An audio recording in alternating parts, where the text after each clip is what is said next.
Yes. Yes, sir. Fine, thank you very much. So आज का मुद्दा है to discuss a topic called concept conventions, which is there in your chapter 1 का theory part है ये, और ये हम लोग ने intentionally पहले करवाया नहीं था because बहुत सारे colleges में ये omitted रहता है, but some kids have been requesting कि सर मुझे वो चाहिए, मेरा कॉलेज में है या मेरे को सीखना है, जो भी है, so वो रीजन से हम लोग ये आज का लेक्चर रखा है. So purely theory का बात करने वाला हूं मैं in this particular session. So just hold on, I'll just share the screen.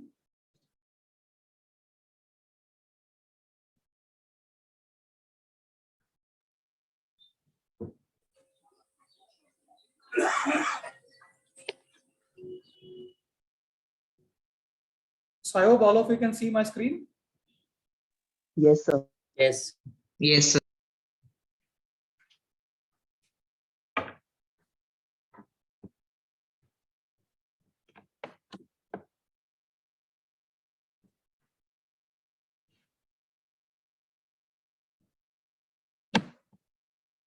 Just hold on, please.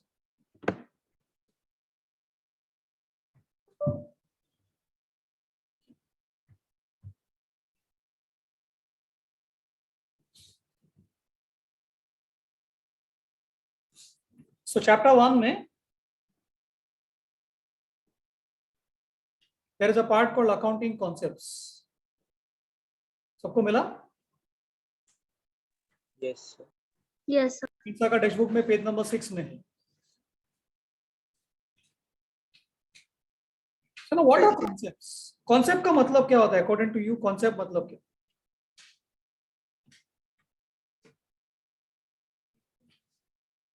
Concept मतलब एक तरीके का फंडा. ओके, कॉन्सेप्ट मतलब फंडा. एक और चीज है कॉल्ड कन्वेंशन. कन्वेंशन का मतलब होता है ट्रेडिशन. कॉन्सेप्ट मतलब क्या? फंडा. और कन्वेंशन का मतलब क्या होता है? ट्रेडिशन. उसके बारे में हम लोग बात करने वाले हैं इन दिस पर्टिकुलर टॉपिक. तो आपको चाहिए तो शुरू में आप लिख लीजिए, यहां पर आप लिख सकते हैं पेज नंबर 5 में, कॉन्सेप्ट मींस फंडा.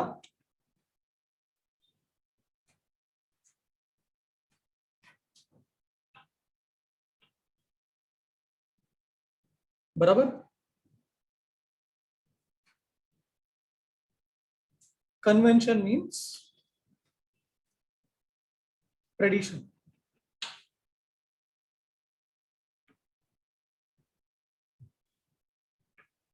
Concept means funda and convention means tradition. लिख लिया? Yes, sir. आइए अभी हम समझने की कोशिश करते हैं इसको.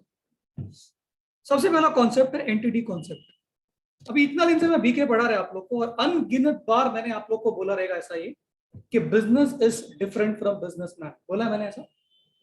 बिजनेस अलग है और करने वाला बिजनेसमैन अलग है. इसी को बोलते हैं एंटिटी कॉन्सेप्ट.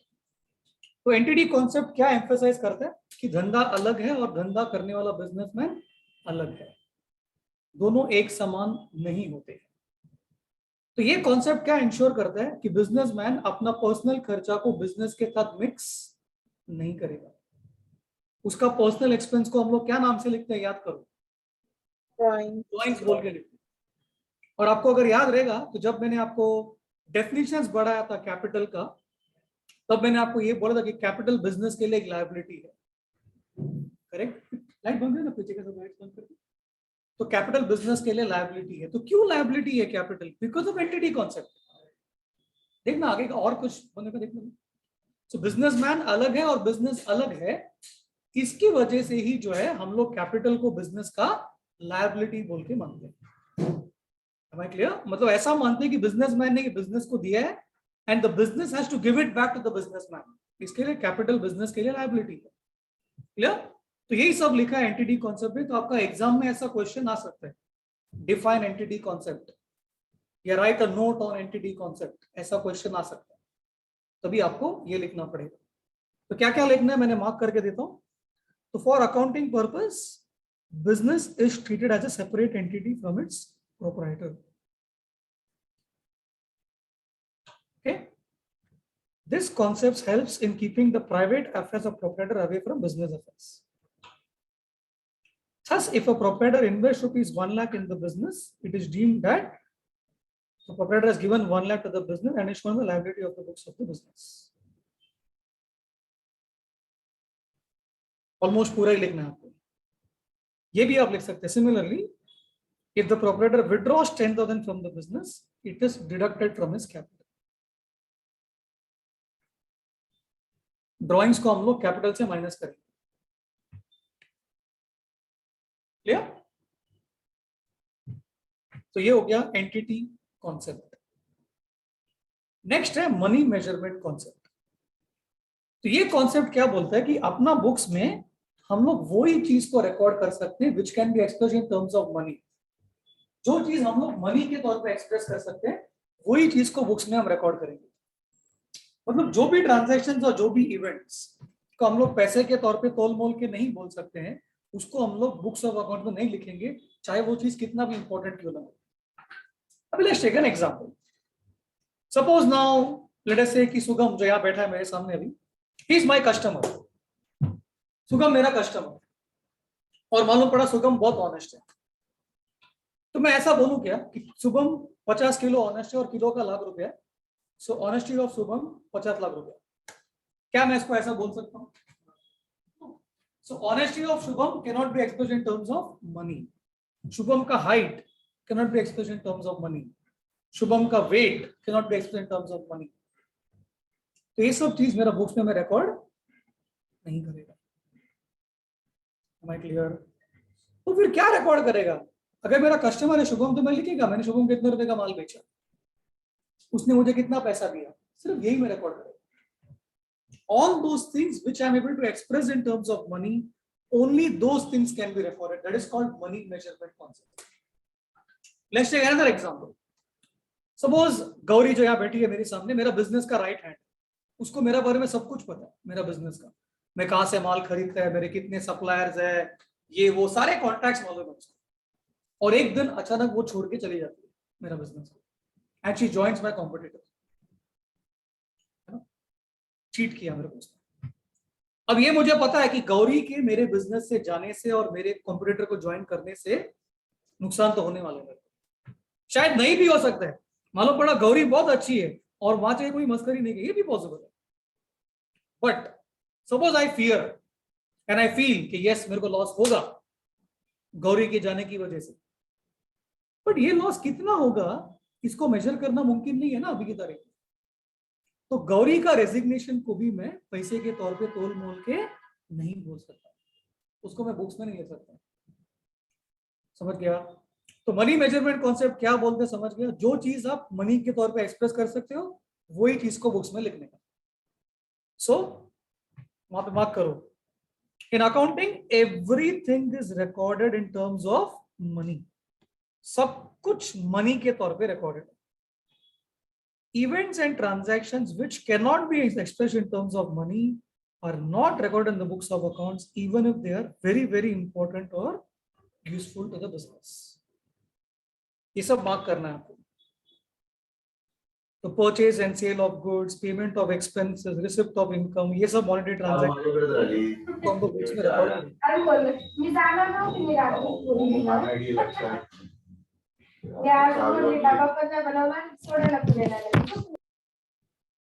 रिया जी, रिया उगाले, माइक को म्यूट पे रखने का बेटा. फिर death of an executive, resignation of partner, manager, ये सब मैं बुक्स में एक्सप्रेस नहीं कर सकता. क्लियर है? कॉन्सेप्ट नंबर 3 ना, उसका नाम है कॉस्ट कॉन्सेप्ट. कॉस्ट कॉन्सेप्ट क्या बोलते हैं? Let's try to understand. Let's become an example. Suppose आपने एक मोबाइल खरीदा Amazon से 20,000 रुपीज. आपने एक मोबाइल खरीदा और आपका फ्रेंड को है ना मालूम पड़ा कि सेम मोबाइल जो है मिलता है in Hirapanna. You know Hirapanna? Mumbai में एक जगह है हीरापन्ना करके, जहां पर इलेक्ट्रॉनिक अप्लायंस बहुत कम दाम में मिलता है. बहुत फेमस जगह है हीरापन्ना. हाजी अली के इधर है, you know Haji Ali, all of you, तो वो साइड में है वो हीरा पन्ना करके। तो मालूम पड़ा कि आपका फ्रेंड जो है हीरा पन्ना से सेम मोबाइल लेके आ गया 18,000 में, सेम मोबाइल जो आपने अमेजोन से 20,000 में खरीदा, वो सेम चीज आपका फ्रेंड वहां से लेके आया 18,000। इसका मतलब ये नहीं है कि तुम्हारा कॉस्ट 18,000 होगा, तुमको मोबाइल कितने में गिरा, 20 में गिरा, तो your cost is 20 only. That is what is cost concept. तो कॉस्ट कॉन्सेप्ट क्या बोलता है कि कॉस्ट एक बहुत ही यूनिक चीज होता है, तुमको जो भाव में गिरा वही भाव में तुम लिखने का, और आगे का अकाउंटिंग भी वो भाव के हिसाब से करने का। अब लाइक मोबाइल का वैल्यू गिरता है तो मोबाइल पे डेप्रिसिएशन होता है, तो आपने वो मोबाइल 20 में लिया तो आप 20,000 के हिसाब से ही डेप्रिसिएशन कैलकुलेट करोगे। That is what is cost concept of. So क्या बोला देखो वहां पे। सो कॉस्ट कॉन्सेप्ट क्या बोलते हैं, as per this concept an asset is recorded at the price paid to acquire it. Right, आपने जो प्राइस पे किया वो प्राइस पे लिखने का, बस। That is what is cost concept. तुमने क्या भाव में लिया वो इंपॉर्टेंट है। This cost is the basis for all subsequent accounting of the asset. Like I said कि मेरे को डेप्रिसिएशन कैलकुलेट करना है वो एसेट के ऊपर वगैरह जो भी है, तो वो ये कॉस्ट के आधार पर लिखने का, जो भाव में मेरे को गिरा, किसी और को क्या भाव में गिरा डजंट मैटर। क्लियर? एक एग्जांपल भी है देखो वहां पर। Suppose a plot of land is purchase for 1 lakh, आपने एक जमीन लिया 1 लाख रुपए में, तो आप उसको आपके बुक्स में 1 लाख में रिकॉर्ड करोगे, इवन तो उसका मार्केट वैल्यू साल के एंड में 2 लाख हो गया या 60,000 हो गया। फाइनल अकाउंट मतलब साल के एंड में बनता है एक चीज, इसको बोलते हैं फाइनल अकाउंट्स। तो फाइनल अकाउंट्स बनने के टाइम पे उसका वैल्यू 2 लाख हो गया, आपने 1 लाख में लिया, वो जमीन का वैल्यू 2 लाख हो गया, वो जमीन का वैल्यू 60,000 हो गया, तो भी आप उसको आपके बुक्स में 1 लाख में दिखाओगे क्योंकि आपने उसको 1 लाख में परचेज किया था। That is what is cost concept. Clear? अभी नेक्स्ट कन्वेंशन, ये ट्रेडिशन है, convention of consistency. Can you all tell me what is the meaning of consistency? कोई मुझे बोल सकता है कंसिस्टेंसी मतलब क्या होता है? कौन मेरे को बोलेगा meaning of consistency? Stableness. Very good, stableness. That is correct. Why do we all love Virat Kohli? Why do we all love Virat Kohli? Because he is consistent. Consistent performer है। वो बैटिंग में fail हो गया, साला fielding में चमक कर डालता है, या मालूम पड़ा अचानक एक ओवर डाला विकेट निकाल डालता है बॉलिंग करके, कुछ भी करता है ना वो, जान लगा देते हो। मतलब आपने को मतलब विराट कोहली टीम में है ना, मतलब वो कुछ तो करेगा, कंसिस्टेंट आदमी। इसके पहले राहुल द्रविड़ करके था, ऐसा बॉल बोलते थे उसको, क्यों बॉल एकदम बैट पकड़े खड़ा रहेगा, बॉल बोल्ड ही नहीं होएगा, it was called the ball. मालूम है आपको राहुल द्रविड़? Yes sir. ठीक, वीरेंद्र सहवाग से बहुत डरते था लोग, क्यों? सहवाग बैटिंग करने को आएगा ना, कुछ गारंटी नहीं, आज 300 भी ठोक देगा, 0 भी मारेगा, कुछ भी करेगा, उसका मूड उस दिन का उसका चमक के ऊपर है। तो ऐसा लोग पे भरोसा आता है क्या आपने को? नहीं आता। सेम चीज बिजनेस में भी लागू होता है। आप जो चीज जो रूल अपनाते हो ना, वही रूल को बार बार फॉलो करने का, उसको चेंज नहीं करने का, उसको बोलते हैं कंसिस्टेंसी। लाइक फॉर एग्जांपल, जिसमें मैंने बताया आपको आज एग्जांपल दिया, वो डेप्रिसिएशन करके एक बात बताया मैंने। यू नो व्हाट इज डेप्री ना? एसेट का वैल्यू गिरता है, उसको बोलते हैं डेप्रिसिएशन। आपका सिलेबस आप देखेंगे ना, इंडेक्स खोल के आप देखेंगे, आपको एक चैप्टर ही है कॉल्ड डेप्रिसिएशन। और जब मैं आपको वो चैप्टर पढ़ाऊंगा तभी आपको ये बताऊंगा कि भाई डेप्री के बहुत सारे मेथड्स हैं, इनफैक्ट आपके सिलेबस में 2 मेथड्स हैं। ओके, तो मैं जो भी मेथड अपनाऊंगा ना डेप्रिसिएशन के लिए, मैं हर साल वही मेथड कंटिन्यू करना चाहिए। ये नहीं करना चाहिए कि ये साल मेथड 1 किया, नेक्स्ट ईयर नया मेथड में चला गया, वापस अगला साल में नया मेथड किया, वापस पुराने वाले में चला गया। ऐसा नहीं करना चाहिए। अगर मैंने मेथड 1 चुना है डेप्रिसिएशन के लिए, तो थ्रू आउट में वही मेथड कंटिन्यू करूंगा। This is called consistency. इसका फायदा क्या होता है? इसका फायदा ये होता है कि मुझे अगर कंपेयर करना है ना खुद को this year versus last year, तो वो पॉसिबल होगा, बिकॉज लास्ट ईयर भी सेम डेप्री का मेथड फॉलो किया है, ये बार भी सेम मेथड फॉलो किया है, तो comparison becomes possible. Am I clear what I'm telling? So you have to be consistent. That is what is convention of consistency on about. सबको समझा? So consistency से क्या होता है? 2 साल का हिसाब किताब का कंपैरिजन करना संभव हो जाता है. Okay, so वहां पे मार्क करो. The comparison between one accounting period with another accounting period is possible only when any policy adopted for the accounting year should be continuous throughout and it should not be changed unless and until the circumstances demand. Correct? Change नहीं करने का जब तक कुछ emergency नहीं आ जाता है या कुछ बड़ा चीज हो गया, कानूनी चेंज हो गया, उसकी वजह से ये करना पड़ा आपको, ऐसा कुछ है तो ठीक है, वरना चेंज नहीं करने का. Understood? Any change from one method to another method would lead to inconsistency. Correct? इतना भी आप मार्क किया तो बहुत हो गया, इतना भी आप एग्जाम में लिख पाया तो बहुत हो गया. ठीक है? अगला है ट्रेडिशन ऑफ कंजर्वेटिज्म. अभी what is the meaning of this conservatism? Let's try to understand. Suppose आप लाइफ में फर्स्ट टाइम यूएस जाने वाले, लाइफ में first time you plan to go to US. आप क्या करोगे? सबसे पहला क्या करोगे? चलो, ओके, वीजा, ओके, और क्या करोगे? पासपोर्ट, हाँ ठीक है, और फ्लाइट टिकट जरूरी है ना, उड़ के जाएगा ना. और क्या करेगा? पैकिंग करेगा, करेंसी करेगा, अच्छा ठीक है, और क्या करेगा? लोकेशन सर्च करेगा, अच्छा किधर किधर जाने का वो ढूंढेगा. How will you figure that out? चलो, किधर किधर जाने का लोकेशन सर्च करेगा, बोल, how will you figure that out? कहां कहां जाने का क्या करेगा? मैप में देखेगा. अच्छा, गूगल करेगा बोलते हैं. उससे भी अच्छा क्या होगा? चलो, ये सबसे भी अच्छा क्या होगा? ये सबसे भी अच्छा क्या होगा? टूर गाइड लेगा, उससे भी अच्छा. वहां अगर हमारे कोई रिलेटिव्स हैं उनको पूछ सकते हैं. हाँ, ऐसा कुछ बोलो. वहां पर कोई रिलेटिव है उनको पूछ सकता है, ऐसा बोल रहा है. या ये भी तो पॉसिबल है ना, मालूम पड़ा भी रिसेंटली कोई अपना पहचान वाला जाके आया उधर, उसको पूछेगा ना, भाई तू किधर किधर गया था, तू पूछेगा कि नहीं? Yes sir. थ्रू गया, किसके थ्रू गया था, कितना खर्चा हो गया तेरा? क्यों? लाइफ में फर्स्ट टाइम यूएस जा रहा है तो मेरे को मालूम तो पड़ना चाहिए ना कितना लगेगा. गांधी करेंसी वरेंसी अरेंज करने का बात कर रहे हैं तुम, पहला मालूम तो होना चाहिए कितना खर्चा होएगा. दैट मीन जो बंदा अभी रिसेंटली वहां जाके आया उसको हम लोग पूछेगा तू किधर किधर गया, तो वो बोलेगा ना, इधर मत जाए, बकवास था, यहाँ जा लेकिन सही था, ऐसा बोलेगा ना वो अपने को. ऐसा हम लोग इंफॉर्मेशन गैदर करेगा.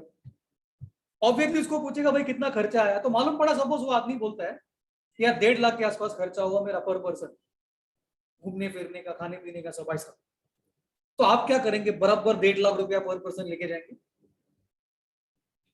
बोलो क्या करेंगे फिर? थोड़ा नो एक्स्ट्रा सर, थोड़ा एक्स्ट्रा रख लेंगे. देखा, सब एग्री करते हैं. मतलब वो 1.5 लाख बोला तो आप 2 लाख रुपया पर पर्सन पकड़ के चलोगे रफली. Yes sir. इसको बोलते हैं कंजर्वेटिज्म. कंजर्वेटिव मतलब we play safe. Safe play करता है. अपन सोचता है ठीक है उसका 1.5 लाख रुपया खर्चा हुआ, अपन गए और गोची हो गया तो, अपन गए और गोची हो गया तो, मतलब वी ऑलवेज एज्यूम नेगेटिव कि गोची होगा, और गोची होने का पहले तैयारी कर डालते हैं उसका. इसको बोलते हैं conserve. Indians are like this. Tradition है, अपना खून में है ये, ट्रेडिशन है, इसको ट्रेडिशन बोलते हैं. There is no blood. And how this has come over the years, ऐसे ही चलते आ रहा है, रीति रिवाज जैसा चल रहा है, हम फॉलो कर रहे हैं. वही अकाउंट्स में उसका नाम है कंजर्वेटिज्म. तो कंजर्वेटिज्म का मतलब होता है you try to play safe. You always assume that future में लॉस होगा, फ्यूचर में लॉस होगा, और वो लॉस होने का पहले ही अभी से हम लोग प्रॉफिट से अमाउंट अलग करना शुरू कर देते हैं. उसको बोलते हैं कंजर्वेटिज्म. लेकिन यही चीज अगर मेरे को ऐसा लग रहा है कि फ्यूचर में प्रॉफिट होगा, मेरे को लग रहा है प्रॉफिट होगा फ्यूचर में, उसको मैं आज ही रिकॉर्ड नहीं करूंगा, वो जब होगा उसके बाद मजा करूंगा। लेकिन अगर फ्यूचर में लॉस होगा ऐसा लग रहा है, उसका दर्द मैं आज से ही सहन करना शुरू कर दूंगा। इसको बोलते हैं conservatism. Is the concept clear to everyone? Yes, sir. Let us mark. Let us mark. So it refers to a policy of playing safe. Correct? As per this convention, all possible losses are taken into consideration. जो भी possible loss है सब ले लेने का हिसाब में आज ही, भुगत लेने का होने के पहले, बट ऑल पॉसिबल प्रॉफिट्स को नहीं लेने का। करेक्ट? प्रॉफिट जब होगा उसके बाद मजा करेंगे, उसके पहले से मजा नहीं करने का। It is something like exam लिख के आया, पेपर बहुत अच्छा गया, लग रहा है अपने को कि 100 में 95 मार्क्स आएगा, फिर भी अपन डरते हैं ना, कुछ गोची हो गया तो आने दे, फिर पार्टी करेंगे। पेपर लिख के आया, पार्टी करता है क्या अच्छा मार्क्स आने वाला करके? मींस यू आर कंजर्वेटिव, डरपोक, isn't it? It's like that. Okay. In other words, anticipate no profits but provide for all losses. इसको बोलते हैं कंजर्वेटिज्म। इतना भी तुम पढ़ा तो भी बहुत हो गया, इतना भी एग्जाम में लिख पाया तो बहुत हो गया। ठीक है, उसके आगे का जो पार्ट है वो सब समझाना थोड़ा मुश्किल है। और एग्जाम्पल याद रखो कंजर्वेटिज्म का, ये है provision for bad and doubtful debts. Example करके लिखना, example provision for bad and doubtful debts. What is the meaning of this? Debts मतलब डेटर्स। डेटर मतलब कौन बोलो? डेटर मतलब कौन? किससे मेरे को पैसा लेने। तो मेरे को अगर फीलिंग आ गया ना, शुभम मेरा कस्टमर है और मेरे को अगर फीलिंग आ गया कि शुभम मेरे को उल्लू बनाने वाला, कुछ देर पहला बोला ऑनेस्ट है, आप बोल रहा बेईमान, खाली मेरे को फीलिंग आया या मेरे को उड़ता हुआ खबर आया कि शुभम में बहुत जन का बैंड बजे, खाली मेरे को न्यूज मिला यहाँ वहां से, तो मैं अभी से लॉस हो गया बोल के मानने चलूंगा। That is called provision for doubtful debts. मतलब मेरे को मेरा डेटर के ऊपर डाउट आया और मैं मेरा प्रॉफिट से अमाउंट अलग कर दिया, लॉस हो गया सोच के, कंजर्वेटिज्म। समझ गया? Okay, next one, going concern. हाँ बोलना भाई। तो इसका प्रीवियस वन का इम्पोर्टेंट पॉइंट। हाँ, नेक्स्ट है अभी going concern concept. Now what is this? Suppose मैं एक नया बिजनेस चालू करते हैं आज और मैं आप लोग सबको बुलाता उसका इनॉग्रेशन। तुम लोग सब आते हैं, आके आइसक्रीम खाता है, आके मेरे को मिलता है और मेरे को मिलके ऐसा बोलेगा क्या, सर स्टार्ट तो कर दिया, बंद कभी करेंगे? ऐसा बोलेगा? नहीं ना। No, आप क्या sir. बोलेंगे? आप क्या बोलेंगे? सर आपका बिजनेस चलते रहना चाहिए, आपका बिजनेस चलते ही रहना चाहिए, आप नहीं रहेगा तो भी चलेगा, आपका बिजनेस बंद नहीं होना चाहिए। ऐसा आप ब्लेस करेगा कि नहीं? This is called Yes. This is called going concern concept. मतलब ये कॉन्सेप्ट क्या एज्यूम करते हैं कि बिजनेस का लाइफ इनफाइनाइट है। Businessman may die but business will not die. Dhirubhai Ambani का डेथ हो गया बट रिलायंस नहीं मरा। मुकेश अंबानी का डेथ होगा, मॉर्टल है वो, बट रिलायंस नहीं मरेगा। करेक्ट? जमशेद टाटा मर गया, टाटा चल रहा है अभी भी। रतन टाटा मरेगा तो भी टाटा चलेगा। This is called going concern concept. समझ गया? So it is assumed that the business concern will continue for a family long period of time. Correct? Now, since the concern is इतना भी आप मार्क करो, बस हो गया। Correct? और ये मार्क करो, financial accounting policies are directed towards such continuity of activity. बराबर? अभी नेक्स्ट है realisation concept. Now what is this? Suppose Sugam अपना एक फ्रेंड को लेके आता है मेरे साथ, ठीक है? क्यों? 12 ज्वाइन करना है, माय बडी, कल में मेंसा का आपको मैसेज आएगा अभी, एक माई बड़ी लेक्चर्स बोल के हम लोग चालू कर रहे हैं from 26th of this month till 31st 30th rather, 5 दिन 26, 27, 28, 29, 30. You can bring your friends for that lecture. 12वीं का लेक्चर्स है, नया टॉपिक स्टार्ट करेगा मैं 12th का, मस्त टॉपिक है, बहुत मजा आएगा। आपका फ्रेंड्स को भी आप ला सकते हैं, कोई चार्जेस नहीं, राइट? आपने भी 12th ज्वाइन नहीं करेगा मेंसा में, आप भी बैठ सकते हो और आपका फ्रेंड को भी ला सकते हो। सो हम अपना फ्रेंड को लेके आते हैं, फर्स्ट डे लेक्चर बैठता है मेरा, एंड ही फील्स अरे सर क्या पढ़ा, माइंड ब्लोइंग, मेरे को ज्वाइन करने का मेंसा। ऐसा उसका फ्रेंड को फीलिंग आ गया और वो ऑफिस के अंदर आता है और इंक्वायरी करके जाता है। तो प्राची मैडम, आरती मैडम, मैं वी विल नॉट डांस, ये एडमिशन हो गया। किधर? सुगम का फ्रेंड ने खाली इंक्वायरी किया है, खाली इंक्वायरी किया है, एडमिशन लेने वाला है कि नहीं कोणाला माहित। तो जब तक एडमिशन नहीं लेगा ना तब तक हम लोग इनकम बोल के उसको नहीं मान सकते। That is realisation concept. तो कोई भी चीज को अगर इनकम मानना है ना, तो इनकम मानने के लिए राइट टू रिसीव एस्टैब्लिश होना चाहिए। राइट टू रिसीव एस्टैब्लिश कभी होएगा जब सुगम का फ्रेंड आके एडमिशन का फॉर्म भरेगा, करेक्ट? उसको बोलेंगे कि फीस 30,000 रुपया है फॉर एग्जाम्पल, उसने खाली 2,000 दिया, स्टिल हम लोग बोलेंगे ये 30,000 रुपया कमा लिया। हाँ, जेब में कितना आया? 2, फिर भी हम क्या बोलेंगे? 30 कमाया। क्यों? 30 का एडमिशन बेचा ना, और रेडी है ना ज्वाइन करने को। तो right to receive is established. इसको बोलते हैं रियलाइजेशन कॉन्सेप्ट। मतलब इनकम को इनकम तभी मानने का जब भी तुमको उसको मिलने का हक एस्टैब्लिश हो गया, करेक्ट? सो वहां देखो क्या लिखा है, it means as per this concept, profit should be accounted for only when it is actually realized. Revenue is recognized only when the sale is effected or services are rendered. Sale effect हो गया मतलब cell कर दिया मैंने या service मैंने दे दिया तो ही मैं रेवेन्यू को मान सकता हूं। Sale is considered to be made when the property in the goods passes to the buyer and he is legally liable to pay.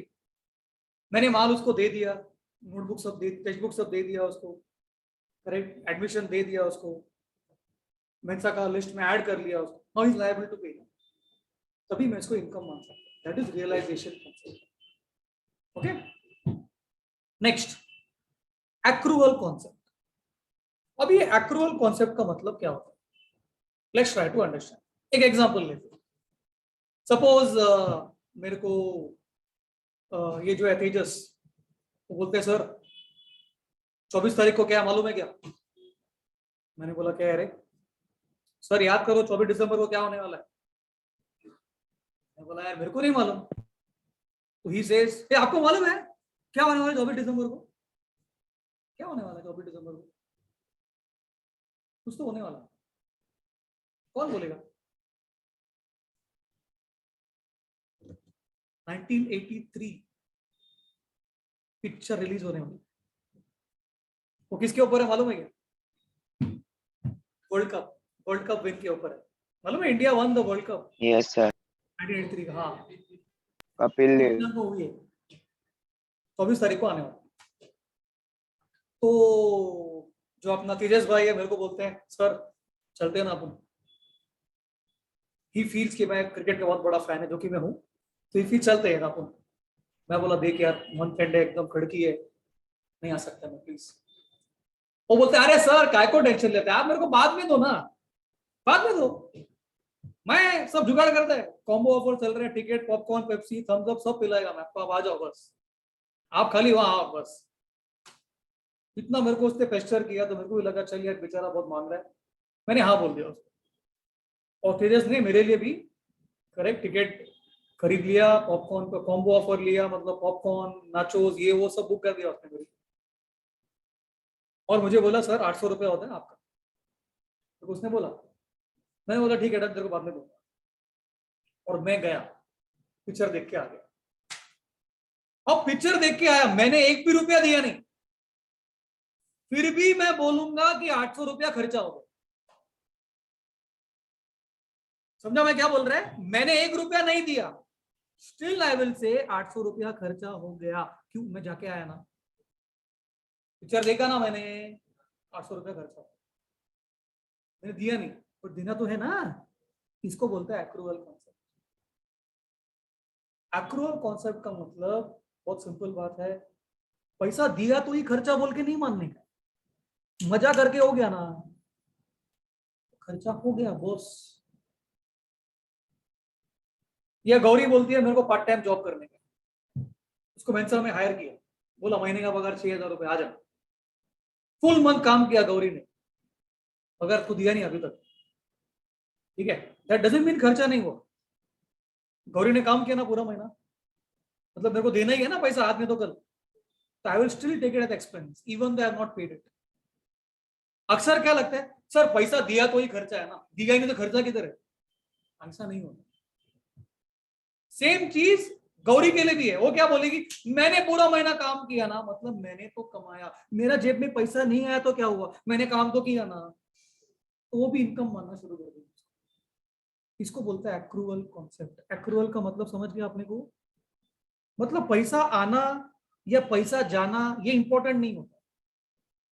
Important है, मैं ना नहीं बोल रहा, बट इनकम मानना या एक्सपेंस मानना उस पर डिपेंड नहीं करता कि पैसा आना चाहिए पैसा जाना चाहिए तो ही मैं इनकम मानेगा एक्सपेंस मानेगा, ऐसा नहीं होता। वो घटना हो गया ना तो उसको इनकम या एक्सपेंस मानना, that is what is accrual concept. समझ गया? So let us mark. So it means recording of revenues and expenses for the particular accounting period, whether they are received or paid in cash or not. आपने cash में receive किया, आपने cash में पे किया, doesn't matter. Am I clear? Yes, sir. फिर यहाँ पे लास्ट लाइन पे मार्क करने का, under accrual method the revenue and expense relating to the particular accounting period only are considered. एक ईयर का इनकम एक ईयर का एक्सपेंस को मानने का, भले जेब में पैसा आया नहीं आया डजंट मैटर। करेक्ट? अगला है डुअल एस्पेक्ट कॉन्सेप्ट। तो डुअल एस्पेक्ट क्या बोलते हैं हम लोग ने, मालूम है? अकाउंटिंग इक्वेशन करके पढ़ा था। Yes. अकाउंटिंग इक्वेशन क्या बोलते हैं कि capital is equal to assets plus liabilities. हर ट्रांजैक्शन के दो, या तो कैपिटल को या तो एसेट को, डुअल एस्पेक्ट कॉन्सेप्ट। तो डबल, ये डुअल एस्पेक्ट कॉन्सेप्ट का ही देन है अपने को। ओके, तो यहाँ पे मार्क करने का, as the basic concept of accounting, as per this concept every business transaction has a dual effect. Business का हर एक ट्रांजैक्शन का डुअल इफेक्ट होता है। करेक्ट? फॉर एग्जाम्पल अगर मनोहर नाम का बंदा बिजनेस चालू करता है 1 लाख के साथ, तो यहाँ पे दो एस्पेक्ट क्या है कि बिजनेस में 1 लाख रुपया कैश आया, वो एक एस्पेक्ट है। एट द सेम टाइम ये 1 लाख रुपया business has to give it to Manoj, ये और एक एस्पेक्ट है। The same can be expressed in the form of an equation as follows. इतना भी आप लिख के आए तो बहुत हो गया।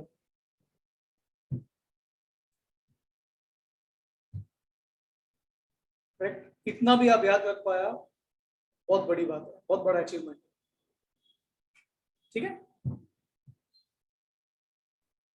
अगला है प्रेडिक्शन ऑफ डिस्क्लोजर। डिस्क्लोज करना मतलब कोई भी चीज हाइड नहीं करने का। अक्सर लोग छुपाते हैं ना, झोल करते, तो नहीं करने का। You have to be honest. Correct? Accountant has to be very very honest. He should not do चोरी, ही शुड नॉट डू बेईमानी, ही शुड नॉट डू गड़बड़ इन फिगर्स टू मैनिपुलेट। बहुत बार क्या होता है, फिगर्स भी मैनिपुलेट करते हैं लोग को उल्लू बनाने का, तो वो सब नहीं करने का। करेक्ट? आप अगर हायर लेवल में जाओगे ना तो you learn a concept called window dressing करते हैं। अकाउंट में ऐसा होता है विंडो ड्रेसिंग। विंडो ड्रेसिंग क्या है? कुछ नहीं, टिपिकली जो लड़का लोग लड़की लोग को इंप्रेस करने के लिए विंडो ड्रेसिंग। एकदम परफ्यूम मारेगा, सब बाल भी ऐसा खड़ा रखेगा, बाइक में विली विली मारेगा, एकदम इंप्रेस करने, बाइक दोस्त करेगा। गॉगल खुद का नहीं रहेगा, सब कुछ उधर पे रहेगा, लेकिन ऐसा ऐसा बताएगा as like I am in cloud nine, window dressing. ऐसे ही अकाउंट्स में भी झोल करते हैं। अकाउंटेंट कभी कभी क्या करता है, ऐसा फिगर्स के साथ मैनिपुलेट करता है, लोग को लगता है कि क्या कंपनी है, क्या बिजनेस है, वाह कसम, जबकि ऐसा होता ही नहीं है, बट दिखाने के लिए बहुत झोल करता है। यू आर हाइडिंग थिंग्स, तो नहीं करने का। समझ में आ रहा है? So this means that the accounts must be honestly prepared and they must disclose all important information. The word material means important information. The accounting report should disclose full and fair information to proprietor, मतलब businessman, creditors, investors, सबको एकदम ईमानदार information देने का, hide नहीं करने का, झोल नहीं करने का। गुड डाउट, झोल किया तो समझेगा किसको? इसके लिए एक बंदा होता है कॉल्ड ऑडिटर, जो कि एक सीए होता है। तो कंपल्सरी क्या करना पड़ता है, specially for joint stock companies, they have to hire auditor, एक सीए जो कंपनी का बुक्स को चेक करता है और सर्टिफिकेट देता है कि मैंने हर चीज इन्वेस्टिगेट किया और मेरे हिसाब से ये सही है, गलत है, ये झोल है, वो बताता हूँ। मालूम पड़ेगा, जरूर मालूम पड़ेगा। Lies will come on one day और the other. You cannot hide lies for a long time. वो कहीं ना कहीं से बाहर उठ के आएगा। Ultimately, truth only wins. It's always like that. Okay, next is convention of materiality. Now, what is the meaning of materiality? Let's try to understand. See, accountant बेचारे को बहुत काम रहता है लाइफ में, बिजनेस में इतना सारा ट्रांजैक्शन रहता है, उसका हिसाब किताब करना है, तो ऑलरेडी अकाउंटेंट बहुत बिजी रहता है। तो इसमें है ना, अगर कहीं पे थोड़ा काम अगर उसको कम करने का मौका मिलता है, कैन रिड्यूस हिज वर्क, तो वो करना चाहिए। करेक्ट? मतलब इनसिग्निफिकेंट चीजों पे अकाउंटेंट ज्यादा ध्यान नहीं देना चाहिए। जैसे कि एग्जांपल, सपोज साल के एंड में आपके बिजनेस में एक पूरा बड़ा डब्बा भर के है ना स्टेशनरी का आइटम पड़ा है। एक बड़ा बॉक्स है आपके ऑफिस में और उसके अंदर स्टेशनरी का आइटम पड़ा है। क्या क्या है उसके अंदर? 25-30 पेन पड़ा है, ओके, 25-30 पेंसिल्स है उसके अंदर, 10-12 इरेजर्स पड़ा है, स्टेपलर पेन्स पड़ा है, प्रिंट पेपर्स पड़ा है, एक बॉक्स भर के, बराबर है। अभी ये पड़ा है साल के एंड में, तो बुक्स में दिखाना पड़ेगा ना इसको, मेरे पास साल के एंड में इतना स्टेशनरी बाकी है। अब इसका वैल्यू कैलकुलेट करना है कि कितने का स्टेशनरी है वो। तो भी अकाउंटेंट के पास एक तरीका क्या है डोंकी वर्क करने का। डोंकी वर्क का मतलब क्या करेगा, वो पूरा डब्बा खाली करेगा पहले और गिनेगा पेन कितना। 32 पेन मिला उसको, गिन के, हर एक पेन 10 रुपए का, इंटू 10, 320 का पेन गिना, कितना पेंसिल? 28 पेंसिल मिला, 4 रुपए का पेंसिल, इंटू 4, पेंसिल का इतना। 13 इरेजर मिला, 3 रुपए का इरेजर है, इंटू 3, कितना रुपया इरेजर। ये तरीका है, हर एक आइटम को गिन गिन के कैलकुलेट किया, अमाउंट निकाला। एक तरीका हो, ये डोंकी वर्क। स्मार्ट वर्क के तौर पे अकाउंटेंट क्या कर सकता है, ऐसा बॉक्स को देखने का और बोलने का, ठीक है एक काम करते हैं, लेट अस अज्यूम कि ये 2000 का माल है, लेट अस अज्यूम कि ये 2000 का माल है, and he can say stock of stationery 2000 रुपए। हकीकत में ऐसा इंडिविजुअली काउंटिंग करने में मालूम पड़ा कि वो 2500 का स्टेशनरी है, ये मालूम पड़ा 1800 का है। लेकिन ये 400-500 रुपया यहाँ वहां होने से तुम्हारा बुक्स के बारे में ओपिनियन जनता का चेंज नहीं होने वाला। तो accountant need not waste time, that is called materiality. Means accountant should focus on significant matters.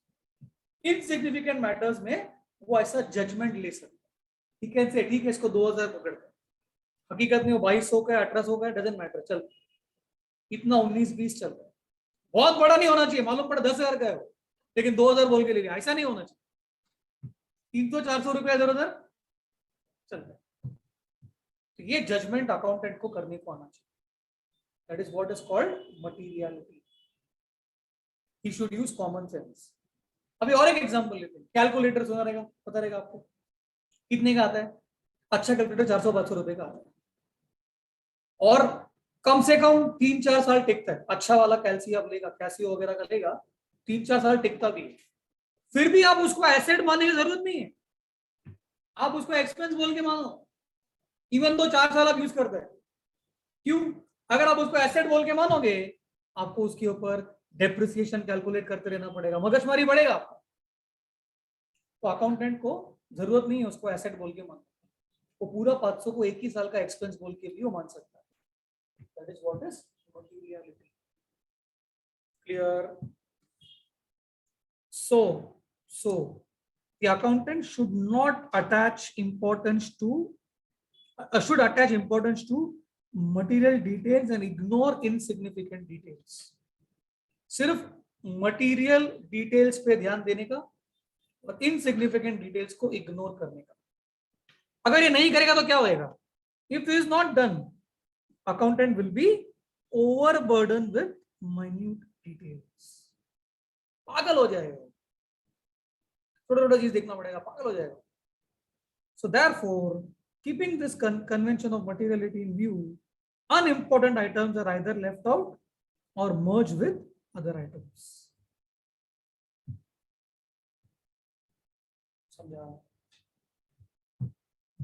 Next, periodic matching of cost and revenue concept. You all like to wear matching clothes? You all like to wear? I like to wear very much. देख मेरा collar black है, मेरा pant भी black है, मालूम है? Matching बहुत पसंद है मेरे पास। तो यही है मैचिंग कॉन्सेप्ट। मैचिंग कॉन्सेप्ट क्या बोलता है कि दिस ईयर का income should be matched with this year का एक्सपेंस, तो ही तुम सही प्रॉफिट लॉस कैलकुलेट कर पाएगा बिजनेस का। तुम आज अगर घर पे गया और तुमने अगर लेट्स से 10th का मार्कशीट निकाला और वो मार्कशीट हाथ में रख के ऐसा बोल रहे हैं, देखना यार मैं 11 में कितना पढ़ाई कर रहा है, सर 10:45 को बुलाया मेरे को, मेरा कॉलेज था, मैं वो छोड़ के फिर लेक्चर पे फिर मेरे को 10th में कितना कम मार्क्स है। ऐसा अगर आप डायलॉग मारेगा, इसका मतलब है क्या कुछ? अबे बोंदू, तेरा हाथ में 10th का मार्कशीट है, तू 10th में क्या किया उसका बात करना ऑनलाइन में। तो अभी 11th में क्या कर रहा है, उससे 10th का मार्कशीट का फर्क पड़ता है क्या? नहीं पड़ता है। That is what is matching cost to revenue. कोई भी चीज कमाने के लिए खर्चा भी करना पड़ता है बोस। मेंसा आपसे फीस कमाया तो बदले में खर्चा भी कर रहा है ना। तो क्या खर्चा कर रहा है? एसी चालू है, लाइट चालू है, मैं पढ़ा रहा है, मैं फ्री में पढ़ा रहा है, मैं पैसा लेता बोस मेंसा से, तो मेंसा कमाने के लिए खर्चा भी कर रहा है ना। तो एक तरफ मेंसा आपका फीस को इनकम बोल के मानता है, तो फीस के सामने ये फीस कमाने के लिए ये साल में जो भी खर्चा किया ना उसको सामने दिखाएगा, कोई प्रॉफिट लॉस बराबर मालूम पड़ेगा। That is what is matching cost to revenue. And why the word is periodic? Because ये साल का fees will be matched with ये साल का खर्चा। That is periodic matching cost to revenue. Clear? So सब मार्क कर लो, जो अंडरलाइन किया ना वही मार्क करना है आपको। बेसिकली जो मैंने अंडरलाइन किया है, only those things needs to be marked. Correct? This was your 12 points of that chapter. इसके बाद किसी की जो ये भी रहता है तो ये भी जरा समझा देता हूं मैं, अकाउंटिंग स्टैंडर्ड्स करके। वो क्या होता है सुनो। अकाउंट्स क्या खाली इंडिया में है क्या? आपको लगता है खाली इंडिया में अकाउंट्स और किधर नहीं? ऑल ओवर द वर्ल्ड है, हर कंट्री में अकाउंटिंग है। तो मुझे इंडिया का अकाउंट्स को कंपेयर करना है यूएस के साथ, कंपेयर करना है, मेरे को इच्छा है। तो वो कंपेरेबल कभी रहेगा जब इंडिया वाले का और यूएस वाले का accounting style, accounting methods same रहेगा तो कंपेरेबल रहेगा। इसके लिए हर कंट्री में एक ऑर्गेनाइजेशन है जो गाइडलाइंस देता है कि अकाउंटिंग कैसा करने का, कौन सा चीज को कैसा प्रेजेंट करने का, क्या करने का। हर कंट्री में एक ऑर्गेनाइजेशन है जो ये गाइडलाइंस देता है। और इंडिया में ये काम कौन करता है मालूम है?